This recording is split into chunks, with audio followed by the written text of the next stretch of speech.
English మాట్లాడడానికి భయపడుతున్నారా? అయితే మీకోసమే ఈ స్పోకెన్ ఇంగ్లీష్ క్లాసెస్. వెంటనే కాల్ చేసి జాయిన్ అవ్వండి. నమస్తే రమగారు. నమస్తే జయ. రమగారు, సాధారణంగా పిల్లలు కావచ్చు, పెద్దవారు కావచ్చు, ఎదుట మనిషిని తొందరగా నమ్మేస్తుంటారు. కొంచెం క్లోజ్ అనుకుంటే చాలు, అన్నీ చెప్పేసుకోవటాలు, ప్రతిదీ షేర్ చేసేసుకోవటం, డీప్గా వెళ్ళరు. వీళ్ళు ఫీల్ అయితే చాలు, వాళ్ళకి అన్నీ చేసేస్తూ ఉంటారు, చెప్పేస్తూ ఉంటారు. అవతల మనిషి కూడా అలానే ఉంటే చాలా బాగుంటుంది, సూపర్. కానీ అవతల వ్యక్తి అలా ఉండకపోతేనే చాలా ప్రమాదం, చాలా ఎదురు దెబ్బలు కూడా తగులుతూనే ఉంటాయి. దీనికి సంబంధించి ఏదైనా ఒక స్టోరీ లాగా మీరు ఏమైనా చెప్తారా? నాకు ఈ థాట్ ఎందుకు వచ్చిందంటే, మా ఫ్రెండ్ ఒక తను అడిగారు. వాళ్ళ ఫ్రెండ్కి నమ్మి మధ్యలో ఉండి ఎక్కువగా మనీ మ్యాటర్స్లోనే ఇలాంటి ఇబ్బందులు తలెత్తుతూ ఉంటాయి. ఏదో మధ్యవర్తిగా ఉండి ఒక హామీ కింద తన సంతకం పెట్టడం, అవతల వ్యక్తి కట్టకపోవటం, తిన శాలరీలో నుంచే కట్ అవుతూ పోవటం, ఇలాంటివన్నీ అంటే మనం మాట్లాడుకోవడానికి చాలా సింపుల్గా అనిపిస్తాయి, కానీ కట్టేవాడికి తెలుస్తుంది, కట్టేవాళ్ళకి తెలుస్తుంది ఆ బాధ. చాలా నరకం, అది చాలా ఇబ్బందికరంగా ఉంటుంది. అంటే తొందరగా నమ్మేయటం ఎదుటి మనిషిని, ఆచితూచి అడిగేయాలంటాం కదా. అయితే చాలా అంటే ముళ్ళపూడి వెంకటరమణ గారు, బాపు రమణ గారు, ముళ్ళపూడి వెంకటరమణ గారు అన్నారు కదా, ఆయన ఒక సినిమాలో చెప్పించారు. నాకు నా ఫేవరెట్ డైలాగ్ అనమాట. మంచి చెడు రాసులు పోసి ఉండవు, అవసరాన్ని బట్టి మంచి, అవకాశాన్ని బట్టి చెడు. ఇది ఆయన రుణానంద లహరి అనే ఒక పుస్తకం రాశారు. అందులో కూడా ఈ మాటలు వాడతారనమాట. చాలా బాగా, అంటే మన జీవితాలకి అత్యంత దగ్గర వాక్యం అనమాట ఇది.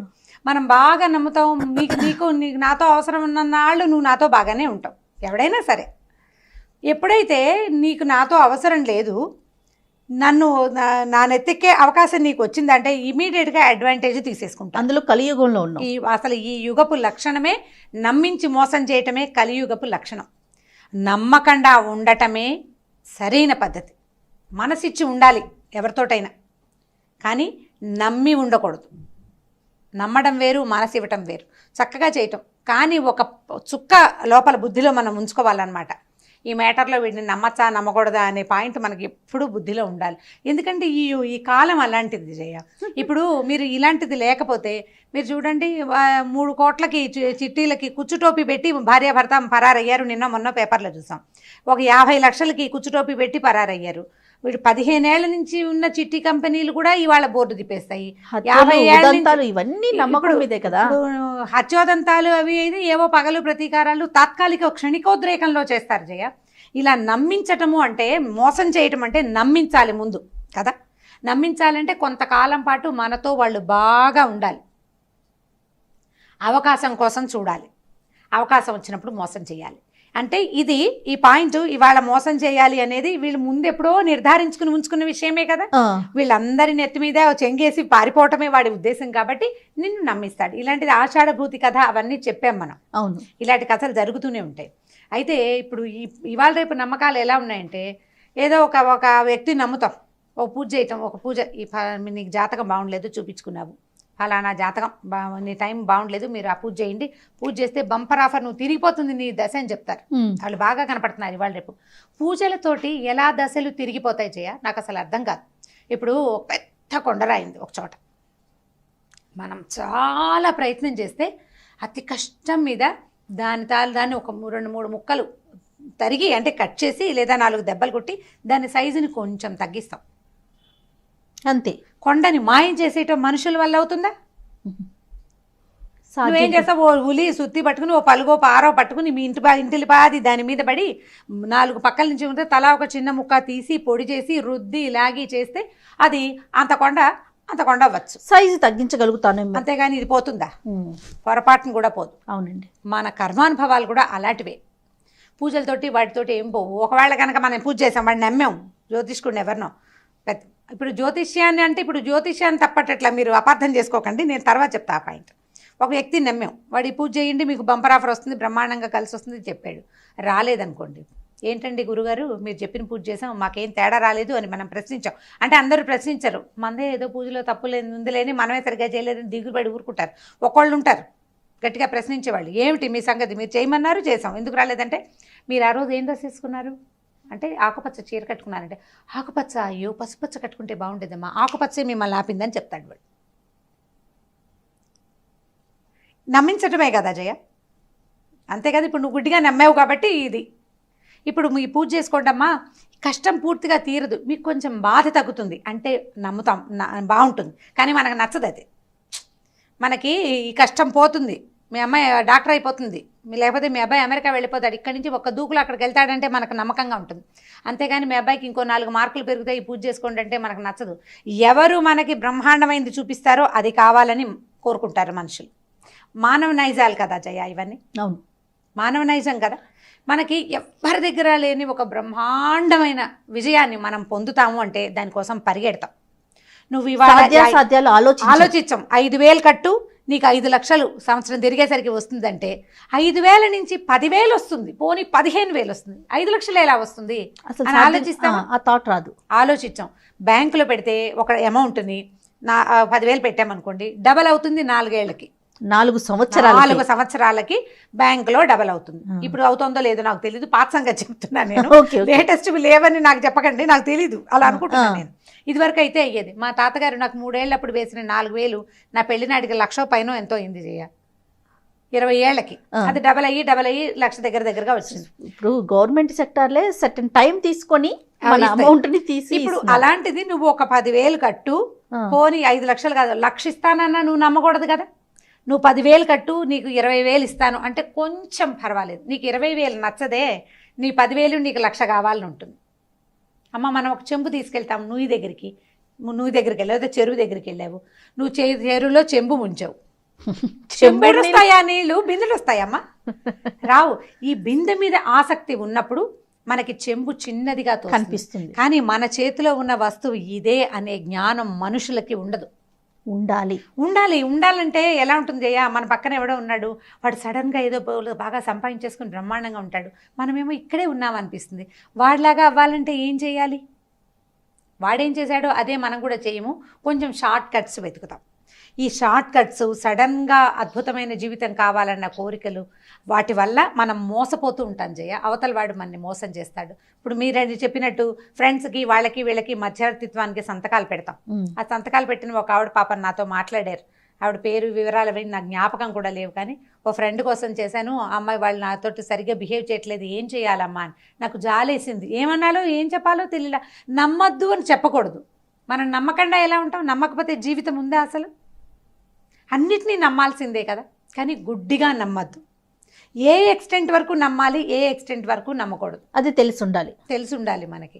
అయితే ఈ నమ్మకాలు సాధ్యాసాధ్యాల మీద ఒక పాత కథ ఉంది జయ, ఇది గొప్ప సరదాగా ఉంటుంది.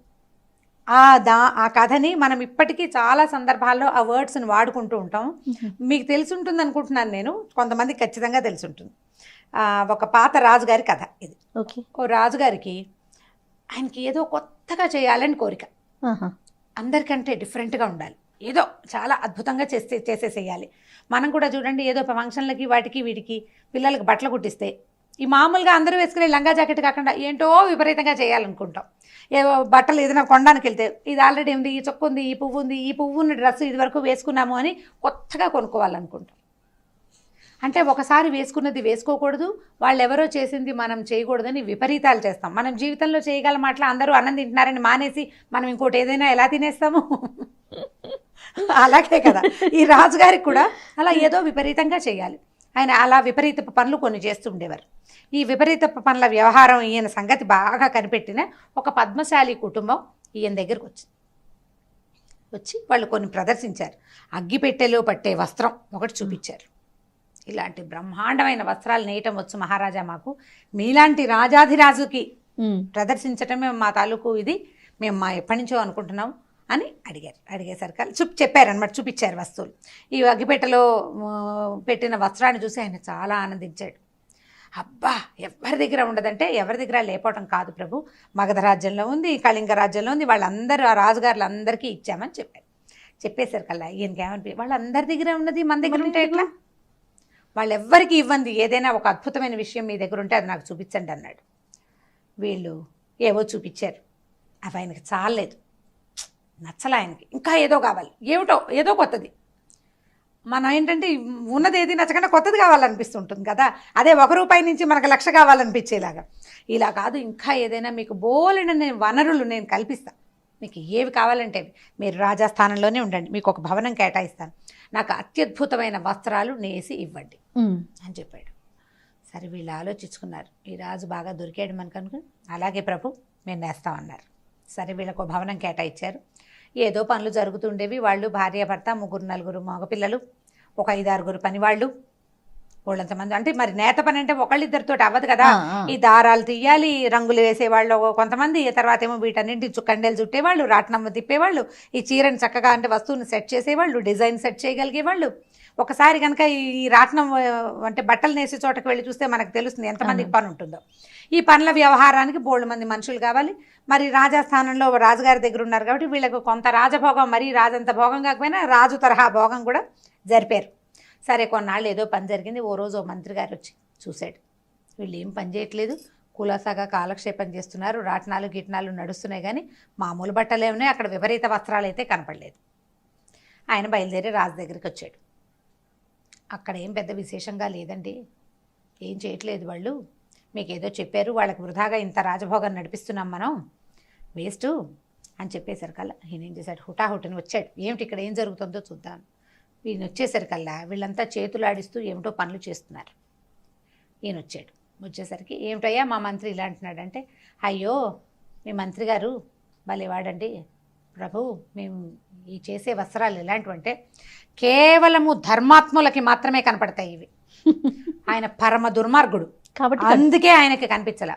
మీలాంటి సన్మార్గులు చూస్తే మీకు ఈ వస్త్రం బాగా కనపడుతుంది, మేమేం చేస్తున్నాం రండి అని ఆ నేత పని దగ్గరికి తీసుకెళ్లారు. రాజుగారు చూశాడు, ఓ చాలా బాగుంది, ఎంత అత్యద్భుతంగా ఉంది అన్నాడు. అక్కడి నుంచి ఈ వస్త్రాలు ఎప్పటికి తయారవుతాయి అని అడిగాడు. ఒక నెల రోజులు టైం పడుతుందండి, ఈ నెల రోజుల తర్వాత మేము ఈ వస్త్రాలు మీకు సమర్పించేస్తాం, ఇది చాలా విపరీత వస్త్రం కదా అన్నా. సరే బాగుంది. రాజుగారు ఇంటికి వెళ్ళిపోయాడు. ఇంటికి వెళ్ళిపోయి ఆలోచించడం మొదలుపెట్టాడు, ఏమిటి నేను కూడా ధర్మాత్ముడిని కానా, అక్కడ ఏమీ కనపడలేదు, వాళ్ళేమో అందరూ పనిచేస్తున్నారు, నేను ధర్మాత్ముడుగా ఉండాలి, వాళ్ళ నుంచి రోజు నేను గుళ్ళోకి వెళ్ళాలి, రోజు అభిషేకం చేయాలి, రోజు ప్రార్థన చేయాలి. ఇప్పటిదాకా మానేసిన ధర్మ విపన్నాల పుస్తకాలు అవన్నీ తీర్చాడు ఆయన. అవన్నీ చదివితే ఇప్పుడు ధర్మబుద్ధి వస్తుంది, అప్పుడు ఈ వస్త్రం ఏమిటో నాకు కనపడుతుంది. ఈ విశేషాన్ని నేను చూడలేకపోయినట్టే నా మంత్రి దుర్మార్గుడు బాగుంది, మరి నేనంత దుర్మార్గుడిని కాదు కదా, అంత దుర్మార్గుడిని కాను నేను, నాకెందుకు కనపడలేదు అంటే ఇవన్నీ మనం చేయాలన్నమాట అని ఇక రోజు గుళ్ళోకి వెళ్ళాడు. రోజు భగవద్గీత చదువుకున్నాడు. గుళ్ళు గోపురాలు గురువుగారులు వాళ్ళని వీళ్ళని అందరినీ ఉద్ధరించి ప్రతి వాళ్ళకి పాదపూజలు చేశాడు. వాళ్ళ పాదాధూళి శిరస్సును చల్లుకున్నాడు. ధర్మాత్ముడు అవ్వడానికి మ్యాక్సిమం ఎక్స్టెంట్ ట్రై చేశాడు. సరే జరిగింది. నెల రోజుల తర్వాత వాళ్ళు ఒకరోజు పెద్ద మేళతాళాలతోటి పెద్ద పెద్ద పళ్ళాలు పట్టుకొచ్చి రాజుకు సమర్పించారు వస్త్రాలు.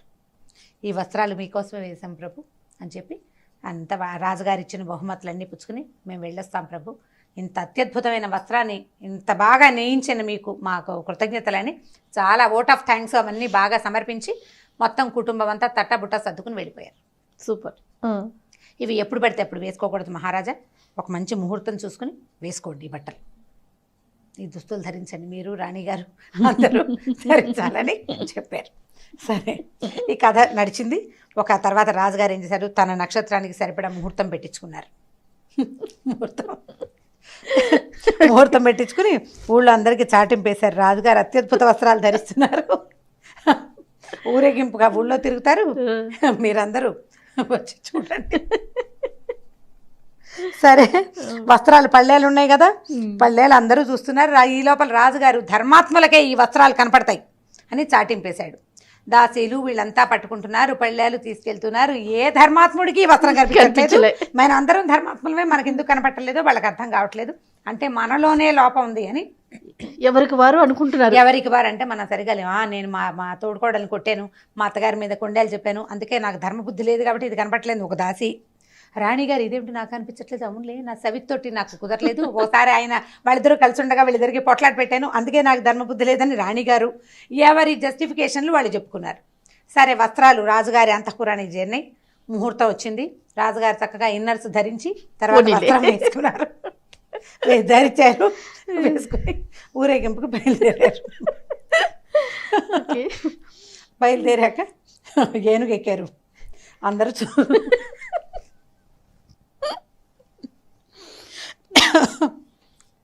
ఇంత నవ్వించిన కథ ఇంకొకటి లేదు. అవును రాబు గారు.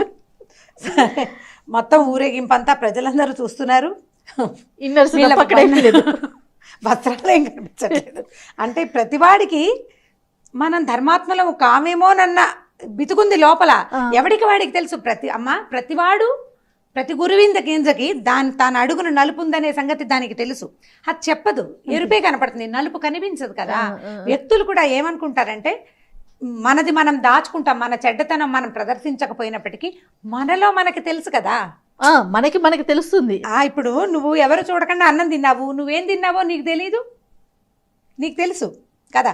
కాబట్టి ఎవరు మాట్లాడకుండా చూస్తున్నారు. ఏనుగు వెళ్తుంది, రాజుగారు రాణిగారు ఇద్దరు దేవతా వస్త్రాలతోటి వెళ్తున్నారు. అక్కడి నుంచి ఈ గుంపంతా వెళ్తుంది. జనాలంతా ఏమనాలో తెలియట్లేదు, ఏమంటే ఏమవుతుందో అర్థం కాదు. రాజుగారు అక్కడి నుంచి ఒక చిన్న పిల్లాడు, ఒక 4-5 ఏళ్ళ వాడు, రాజుగారు బట్టలు వేసుకోలేదు అన్నాడు. అనేసరికి జనాలందరూ నవ్వొచ్చింది, మిగిలిన వాళ్ళందరికి. ఇప్పుడు మనకు రావట్లేదు, అందరు నవ్వేసరికల్లా అప్పుడు రాజుకి అర్థమైంది, నాకొక్కడికే కాదు ఎవరికీ కనిపించట్లేదు. నా అతి మూర్ఖత్వంతో, ఏమిటి ఎవరు చేయలేని పనిని నేను అత్యద్భుతంగా ఎవరు వేసుకొని వస్త్రాన్ని వేసుకోవాలన్న నా వెర్రితోటి ఇలా అభాసు పాలైపోయానని వాడు ఒక మాట చెప్పి వీడిని నమ్మించేశాడు. ఇప్పుడు ఆయన ప్రశ్నించి నీకు కనపడుతుందా ప్రతి వాళ్ళు మాకు కనిపిస్తుంది అన్నారు. ఎందుకంటే నువ్వు ధర్మాత్ముడు కావని రాజు ఎక్కడ అంటాడు అని భయపడి ఊరుకున్నారు. చివరికి ఏమైంది, ఆయన అర్ధనగ్నంగా చేయాల్సి వచ్చింది, ఊరేగింపుకి వెళ్లాల్సి వచ్చింది. ఆయన ఒకటే కాదు, భార్యతో సహా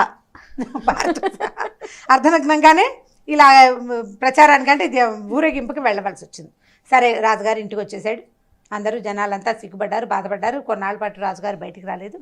ఈ కథలో నీతి, రాజు ఏం తెలుసుకున్నాడో ఆయన ఇష్టం, ఆయన సంగతి ఆయనకు వదిలేదాం. మనమేం తెలుసుకున్నాం జయ, మీకేమర్థమైందో చెప్పండి, మన మామ్స్కి ఏమర్థమైందో ఒక్కొక్కళ్ళు ఒక్కొక్క మెసేజ్ పెడితే నేను సంతోషిస్తాను. నా కథలు సరిగ్గా జనాలకి రీచ్ అవుతున్నాయా లేదా అనేది నేను తెలుసుకుంటాను. నలుగురితో పాటు వెళ్ళాలి తప్ప ఎక్స్ట్రీమ్కి వెళ్ళి ఆలోచించొద్దు. మనకి దొరికేది మనం తీసుకోవాలి తప్ప మనమే సంథింగ్ డిఫరెంట్గా, అంటే మన ప్రయత్నం ఉండాలి కదా. ప్రయత్నం ఉంటేనే డిఫరెంట్గా ఉంటాం మనం. అవును, ప్రయత్నం ఉన్నా డిఫరెంట్గా, పూర్తిగా డిఫరెంట్గా విపరీతంగా ఉండలేం కదండి. ఒకటి. రెండోది, గుడ్డిగా ప్రతి వాళ్ళని నమ్మకూడదు.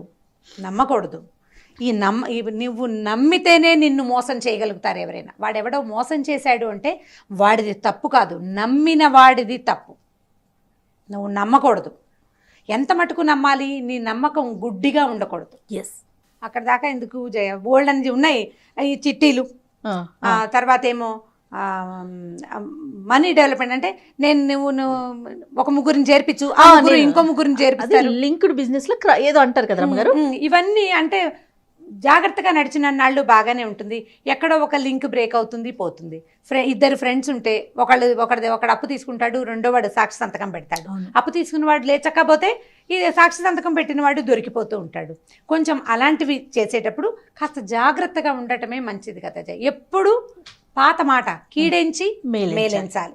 ముందు కీడే మన క్లోజ్ ఫ్రెండ్ అయినా మనవాడే అయినా కూడా మన దగ్గర కూడా ఒక ఆసరా ఉంచుకుని, ఇప్పుడు వాడి కోసం సంతకం పెట్టాం, వాడి వస్తువు వాడికి ఇంకా మిగిలిన మ్యాటర్స్లో ఏదైనా ఒక విషయాన్ని మన దగ్గర ఉంచుకుని సంతకం పెట్టాలి. ఫ్రెండ్స్కి మనం కాకపోతే ఎలా పెడతాం, కాకపోతే గుడ్డిగా పెడితే ఏమవుతుందంటే చివరికి మనం స్నేహితుల్ని నమ్మలేని దుస్థితిలోకి వస్తాం. అవును, అది కూడా ఒక సమస్యే కదా.